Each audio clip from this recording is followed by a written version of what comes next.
वापडा वालों ने इस गरीब को 200 यूनिट ज़्यादा डाल दिया है। ये बेचारा मजदूर है, मंडी में मजदूरी करता है, 500-600 रुपये दिहाड़ी लगाता है मंडी में। अब 200 यूनिट ज़्यादा का मतलब है कि 10-11 हज़ार रुपये बिल आ गया इसको। 170 यूनिट एक्स्ट्रा डाल दिए जी। और आपने इस्तेमाल किए हैं 30-35 जी अभी भी ऊपर है, मीटर के ऊपर कार्ड और बिल कितना है? लेके आया हूँ।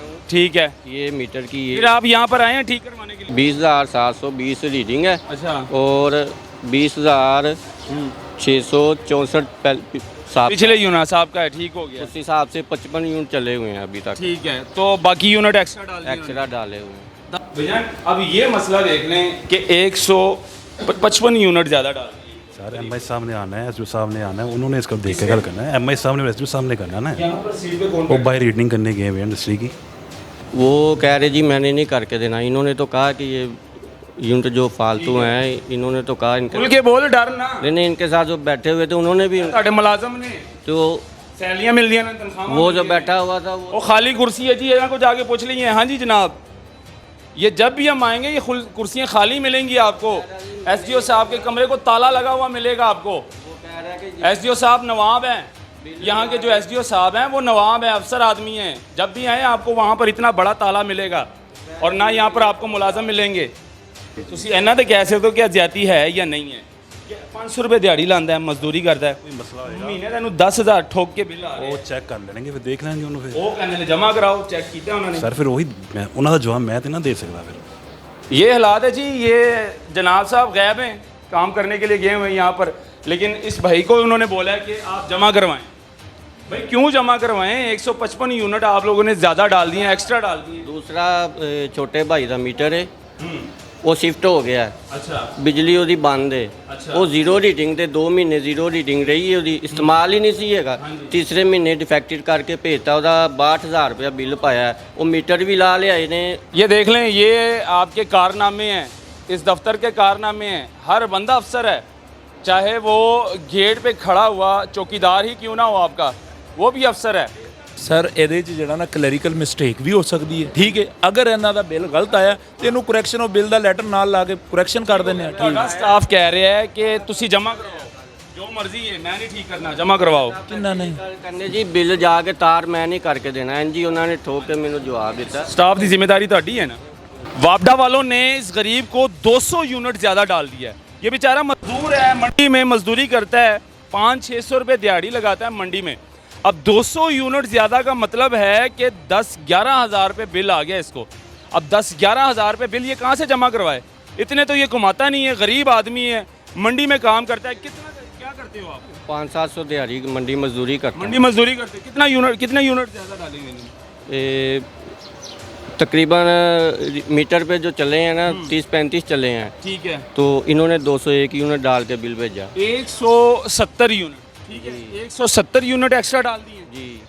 और आपने इस्तेमाल किए हैं 30-35 जी अभी भी ऊपर है, मीटर के ऊपर कार्ड और बिल कितना है? लेके आया हूँ। ठीक है, ये मीटर की फिर आप यहाँ पर आए हैं ठीक करवाने के लिए? जी ये कल मैं करवा के गया हूँ, सारे कागज ये देखें। ये मीटर की रीडिंग है ऊपर आगे लेकर आओ, कैमरा दिखा। अच्छा ये मीटर की रीडिंग है। 20,720 रीडिंग है अच्छा, और 20,664 साहब पिछले यूनिट साहब का है, ठीक हो गया। उस हिसाब से 55 यूनिट चले हुए हैं अभी तक, ठीक है, तो बाकी यूनिट एक्स्ट्रा डाल दिए। एक्स्ट्रा डाले हुए हैं। 10,000 बिल ठोक के भेज दिया जी, आपको, वो अभी मैं कल कह रहे थे वो किसके पास आए थे वो, लेकिन वो करके नहीं दे रहा। आए ज़रा, आए ज़रा, आए जी, लेकर आए जी, ये दिखाएं ज़रा, कौन करके नहीं दे? अंदर है अब इन बंदों का क्या कसूर है? ये तो मीटर रीडर जो है वो जिम्मेदार है, लेकिन मीटर रीडर साहब जो है ना, जिसको मर्जी ठोक के बिल डाल देते हैं, यूनिट डाल देते हैं। इधर थे, आज क्यों नहीं बैठे हुए भैया? अब ये मसला देख लें कि 155 यूनिट ज़्यादा डाल दिए। सर एम आई सामने आना है, एसडीओ सामने आना है, उन्होंने इसको देख के गल करना है। एम आई सामने एसडीओ सामने करना है ना। यहाँ पर सीट पे कौन वो बाय रीडिंग करने गए हुए हैं इंडस्ट्री की। ये मीटर रीडर की कुर्सी है। साहब की है, वो बाय इंडस्ट्री की रीडिंग लेने गए हुए हैं। वो तो क्या कह रहे हो? वो कह रहे जी मैंने नहीं करके देना। इन्होंने तो कहा कि ये यूनिट जो फालतू हैं, इन्होंने तो कहा खुल इनके के बोल, डर ना। नहीं इनके साथ जो बैठे हुए थे उन्होंने भी ਤੁਹਾਡੇ मुलाजम ने तो सैलियां मिल दिया ना, तनख्वाह वो जो बैठा हुआ था वो खाली कुर्सी है जी, यहाँ को जाके पूछ लीजिए। हाँ जी जनाब, ये बिल किसने ठीक करना है? ये जब भी हम आएंगे ये कुर्सियाँ खाली मिलेंगी आपको। SDO साहब के कमरे को ताला लगा हुआ मिलेगा आपको। SDO साहब नवाब हैं, यहाँ के जो SDO साहब हैं वो नवाब हैं, अफसर आदमी हैं। जब भी आए आपको वहाँ पर इतना बड़ा ताला मिलेगा और ना यहाँ पर आपको मुलाजम मिलेंगे। बिल कह रहा है क्लियर कराओ जाके 9000 तारो जाके। अच्छा वो कह रहे हैं तारो जो मर्जी करो तारो मैं नहीं करना सही की ना की ਉਹਨਾਂ ਦਾ नाम ਜਾਂ ਨਾ ਕੀ ਉਹਨਾਂ ਦਾ ਜਿਹੜਾ ਕਹਿ ਰਹੇ ਨੇ ਜਮਾ ਕਰਾਓ ਜਾ ਕਿਹਦੀ ਗੱਲ ਕਰ MI ਸਾਹਿਬ ਦਾ ਨਾਮ ਅਮਜਦ ਨਾਮ ਹੈਗਾ। ਅਮਜਦ ਨਾਮ ਹੈ ਉਹ ਤੇ ਕਹਿ ਰਹੇ ਨੇ ਜਾਓ ਕਰਾਓ ਜਮਾ। ਅਮਜਦ ਸਾਹਿਬ ਮਤਲਬ ਐਡੇ ਬਾਸਰ ਨੇ ਕਿ ਸਰ ਉਹੀ ਦੱਸ ਸਕਦੇ ਨੇ ਤੁਹਾਨੂੰ ਕਿ ਉਹੀ ਦੱਸ ਸਕਦੇ ਨਾ ਬਿਹਤਰ ਹੁਣ। ਉਹ ਸਰ ਹੈ ਹੀ ਨਹੀਂ। ਸਰ ਤੁਹਾਨੂੰ ਦੱਸਿਆ ਬਾਹਰ ਰੀਡਿੰਗ ਲੈਣ ਗਏ ਜੇ, ਠੀਕ ਹੈ ਸਰ ਇਹ ਦੇਖੋ ਨਾ ਗਰੀਬ ਨਾਲ ਜ਼ਿਆਦਤੀ ਹੈ। ਮੈਂ ਤੁਹਾਨੂੰ ਕਿ MI ਇਹ ਜ਼ਿਆਦਤੀ ਹੈ ਕਿ ਨਹੀਂ? MI ਸਾਹਿਬ ਜਾਂ SDO ਸਾਹਿਬ ਹੁੰਦੇ ਨੇ ਉਹ ਦੇਖਦੇ ਨੇ 500 ਰੁਪਏ ਦਿਹਾੜੀ ਲਾਉਂਦਾ ਮਜ਼ਦੂਰੀ MI ਸਾਹਿਬ ਜਾਂ SDO ਸਾਹਿਬ ਹੁੰਦੇ ਆ ਉਹਨਾਂ ਨੇ ਦੇਖ ਸੁਣ ਤਾਂ ਲਓ ਨਾ ਮੇਰੀ। ਤੁਸੀਂ ਇਹਨਾਂ ਤੇ ਕਹਿ ਸਕਦੇ ਹੋ ਕਿ ਇਹ ਜ਼ਿਆਦਤੀ ਹੈ ਜਾਂ ਨਹੀਂ ਹੈ।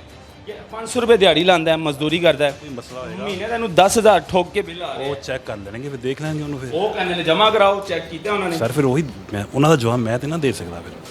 ये हालात है जी। ये जनाब साहब गैब हैं, ये अफसर हैं यहाँ के। MS साहब बहुत बड़े अफसर लग गए हैं जी, मिनिस्टर लग गए हैं जी, यहाँ पर आपको नज़र नहीं आ रहे हैं। वो कह रहे हैं बाहर गए हुए हैं जी, काम करने के लिए गए हुए हैं यहाँ पर। लेकिन इस भाई को उन्होंने बोला है कि आप जमा करवाएं। भाई क्यों जमा करवाएं? 155 यूनिट आप लोगों ने ज़्यादा डाल दिए हैं, एक्स्ट्रा डाल दिए। दूसरा छोटे भाई का मीटर है ਉਹ ਸ਼ਿਫਟ ਹੋ ਗਿਆ। अच्छा ਬਿਜਲੀ ਉਹਦੀ ਬੰਦ ਹੈ। ਅੱਛਾ। ਉਹ ਜ਼ੀਰੋ ਰੀਡਿੰਗ ਤੇ 2 ਮਹੀਨੇ ਜ਼ੀਰੋ ਰੀਡਿੰਗ ਰਹੀ ਹੈ ਉਹਦੀ, ਇਸਤੇਮਾਲ ਹੀ ਨਹੀਂ ਸੀ ਹੈਗਾ। ਤੀਸਰੇ ਮਹੀਨੇ ਡਿਫੈਕਟਡ ਕਰਕੇ ਭੇਜਤਾ, ਉਹਦਾ 62000 ਰੁਪਇਆ ਬਿੱਲ ਪਾਇਆ। ਉਹ ਮੀਟਰ ਵੀ ਲਾ ਲਿਆਏ ਨੇ, ਉਹਦੀ ਵਜ੍ਹਾ ਤੋਂ ਇੰਨੀ ਕਿੱਥੇ ਤੁਹਾਡਾ? ਇਹ ਹੈਗੀ ਹੈ ਆਪਣਾ ਸਦਾਤ ਕਲੋਨੀ ਗਲੀ ਨੰਬਰ 2 ਚ। ਉਹਨਾਂ ਦਾ ਮੀਟਰ ਵੀ ਲਾਤਾ ਹੈ, ਉਹ ਤੇ ਬਿਜਲੀ ਇਸਤੇਮਾਲ ਮੇਰੇ ਨਾਲ ਹੀ ਲੱਗਾ ਬਿਜਲੀ ਇਸਤੇਮਾਲ, ਹਜੇ ਤੱਕ ਉਹ ਆਇਆ ਹੀ ਨਹੀਂ। ਫੈਮਿਲੀ ਉਹਦੀ ਮੀਟਰ ਵੀ ਲਾਤਾ। ਉਹਦਾ ਮੀਟਰ ਲਾ ਕੇ ਲੈ ਆਏ ਨੇ, ਉਹਨੂੰ ਡਿਫੈਕਟਡ ਕਰਕੇ 62000 ਰੁਪਇਆ ਬਿੱਲ ਪਾਇਆ ਉਹਦਾ। ਉਹ ਮੈਂ ਵਫਾਕੀ ਮੁਤਸਬ ਵੀ ਗਿਆ, ਹੋਰ ਪਾਸੇ ਵੀ ਗਿਆ, ਰੀਡਿੰਗ ਵਾਲਾ ਸੀ ਇੱਥੇ ਭਾਈ ਜੀ ਨੇ ਡਿਫੈਕਟਡ ਕੀਤਾ ਸੀ, ਉਹਨੇ ਆਨਲਾਈਨ ਪਿੱਛੇ ਕਿਤੇ ਕਰਵਾਈ ਹੈ ਕਿ ਡਿਫੈਕਟਡ ਕੋਡ ख़त्म करवाया ਉਹਦਾ। SDO साहब ये देख लें, ये आपके कारनामे हैं, इस दफ्तर के कारनामे हैं। हर बंदा अफसर है, चाहे वो गेट पे खड़ा हुआ चौकीदार ही क्यों ना हो आपका, वो भी अफसर है।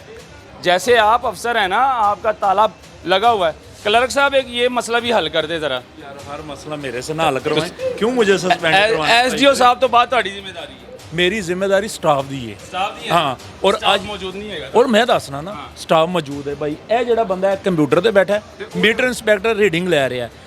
ਇੱਕ ਮੈਂ ਤੁਹਾਨੂੰ ਦੱਸਦਾ, ਤੁਹਾਡੇ ਇਲਮ 'ਚ ਸ਼ਾਇਦ ਇਜ਼ਾਫਾ ਕਰਨਾ ਕਿ 1 ਤਰੀਕ ਤੋਂ 5 ਤਰੀਕ ਤੱਕ MDI ਪੜੀ ਜਾਂਦੀ ਹੈ, ਬਾਹਰ ਰੀਡਿੰਗਾਂ ਹੁੰਦੀਆਂ ਇੰਡਸਟਰੀਅਲ। ਠੀਕ ਹੈ, ਮੈਨੂੰ ਇਹ ਦੱਸੋ ਕਿ ਇਹਨੂੰ 155 ਯੂਨਿਟ ਐਕਸਟਰਾ ਪਾਏ ਨੇ। ਗਰੀਬ 500 ਰੁਪਏ ਮਜ਼ਦੂਰੀ ਲੈਂਦਾ ਹੈ, ਮੰਡੀ ਦੇ ਵਿੱਚ ਕੰਮ ਕਰਦਾ ਹੈ, ਉਹਦੀ ਮੈਂ ਤੁਹਾਨੂੰ 15000 ਰੁਪਏ ਦੀ ਦਿਹਾੜੀ ਮਹੀਨਾ ਬਣਦਾ ਤਨਖਾਹ, ਉਹ 10000 ਉਹਨੂੰ ਠੁੱਕ ਕੇ ਬਿੱਲ ਆਏਗਾ। ਇੱਕ ਮਿੰਟ ਮੈਂ ਆਦਾ ਕੀ ਕਰੇਗਾ ਵਿਚਾਰਾ? ਸਰ ਇਹਦੇ 'ਚ ਜਿਹੜਾ ਨਾ ਕਲੈਰੀਕਲ ਮਿਸਟੇਕ ਵੀ ਹੋ ਸਕਦੀ ਹੈ। ਠੀਕ ਹੈ, ਅਗਰ ਇਹਨਾਂ ਦਾ ਬਿੱਲ ਗਲਤ ਆਇਆ ਤੇ ਇਹਨੂੰ ਕਰੈਕਸ਼ਨ ਉਹ ਬਿੱਲ ਦਾ ਲੈਟਰ ਨਾਲ ਲਾ ਕੇ ਕਰੈਕਸ਼ਨ ਕਰ ਦਿੰਦੇ ਆ। ਠੀਕ ਤੁਹਾਡਾ ਸਟਾਫ ਕਹਿ ਰਿਹਾ ਹੈ ਕਿ ਤੁਸੀਂ ਜਮ੍ਹਾਂ ਕਰਵਾਓ, ਜੋ ਮਰਜ਼ੀ ਹੈ, ਮੈਂ ਨਹੀਂ ਠੀਕ ਕਰਨਾ, ਜਮ੍ਹਾਂ ਕਰਵਾਓ। ਕਿੰਨਾ ਨਹੀਂ ਕਹਿੰਦੇ ਜੀ ਬਿੱਲ ਜਾ ਕੇ ਤਾਰ ਮੈਂ ਨਹੀਂ ਕਰਕੇ ਦੇਣਾ। ਇੰਜੀ ਉਹਨਾਂ ਨੇ ਠੋਕ ਕੇ ਮੈਨੂੰ ਜਵਾਬ ਦਿੱਤਾ। ਸਟਾਫ ਦੀ ਜ਼ਿੰਮੇਵਾਰੀ ਤੁਹਾਡੀ ਹੈ ਨਾ?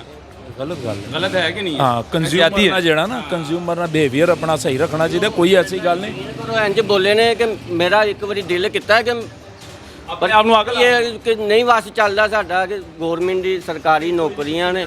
ਆਓ SDO ਸਾਹਿਬ ਕੋ ਜਾਓ, ਉੱਤੇ ਮਾਰਕ ਕਰ ਦੇਣਗੇ ਤੇ ਤੁਹਾਡੀ ਜਿਹੜੀ ਕਰੈਕਸ਼ਨ ਬਣਦੀ ਹੋਏਗੀ ਤੁਹਾਨੂੰ ਕਰੈਕਸ਼ਨ ਮਿਲ ਜਾਏਗੀ। ਜੇਕਰ ਤੁਹਾਡੇ ਜਿਹੜੇ ਅਫਸਰ ਨੇ ਉਹ ਕਹਿਣਗੇ ਕਿ ਜਾਓ ਮੈਂ ਨਹੀਂ ਕਰਨਾ ਠੀਕ, ਨਹੀਂ ਕਰਨਗੇ, ਕਿਉਂ ਨਹੀਂ ਕਰਨਗੇ? ਕੀ ਵਜ੍ਹਾ ਕਿਉਂ ਨਹੀਂ ਕਰਨਗੇ? ਜਿਹੜਾ ਉਹਨਾਂ ਦਾ ਰਾਈਟ ਹੈ ਉਹਨਾਂ ਨੂੰ ਮਿਲੇਗਾ। ਕੱਲ ਮੈਂ ਉਹਨਾਂ ਨੇ ਪਹਿਲੇ ਭੇਜਿਆ ਮੈਨੂੰ ਕਰਵਾਉਣ ਵਾਸਤੇ ਕਾਪੀਆਂ, ਜਿਹੜਾ पेपर तुसी कह याद रहे है जी। SDO साहब तो आपको मिलेंगे नहीं यहाँ पर, जब भी मिलेंगे बड़ा सा ताला मिलेगा आपको SDO साहब के जो कमरे को लगा होता है। अब ये मसले लेकर आ रहे हैं अपने, और मसले पे मसला आ रहा है। जब हम यहाँ पर खड़े रहेंगे ना, ये तीसरा मसला आ गया है, यानी कि सारा दिन अगर हम यहाँ पर खड़े रहें तो कितने मसले आएंगे यहाँ पर। तो ये हालात है। SDO साहब ये क्या हो रहा है आपके ऑफिस में? करेक्शन कर देंगे, है ना, गरीब का हाँ बिल्कुल होएगा। माड़ा बंदा है। सरकारी कोई भी इदारा ना, मैं दसना सरकारी किसी भी इदारे जाओगे ना प्रॉब्लम्स होंदियां, परेशानियां होंदियां, आवाम वास्ते भी होंदियां, मुलाजमा वास्ते भी। ये चीज़ां ना आवाम का कोई कसूर है क्या? नहीं, आवाम दा एक्स्ट्रा यूनिट किने पाए ने? ਕਲੈਰੀਕਲ ਮਿਸਟੇਕ ਹੋ ਸਕਦੀ ਮੈਂ ਮਿਸਟੇਕ ਹੋਈ ਹੈ ਤੁਹਾਡੇ ਕੋਲ ਹੋਈ ਹੈ ਮੁਲਾਜ਼ਮਾਂ ਕੋਲ ਹੋਈ ਹੈ ਆਵਾਮ ਦਾ ਕੋਈ ਮਸਲਾ ਨਹੀਂ ਹੈ ਕਸੂਰ ਤੇ ਨਹੀਂ ਨਾ ਕਰੈਕਸ਼ਨ ਹੋ ਜਾਏਗੀ ਕਰੈਕਸ਼ਨ ਹੋ ਗਈ ਹੈ ਲੇਕਿਨ ਉਹ बेचारा ਚੱਕਰ ਤੇ ਚੱਕਰ ਲਾ ਰਿਹਾ ਹੈ ਉਹਨੂੰ ਬਕਾਇਦਾ ਧਮਕੀਆਂ ਵੀ ਲਾਉਂਦੀਆਂ नहीं इंशाल्लाह कि जाओ मैं नहीं करना जाओ जो कर लो लो जी ये हालात है जी इसको शेयर कर इस पर आप लोग क्या कहते हैं अल्लाह हाफिज़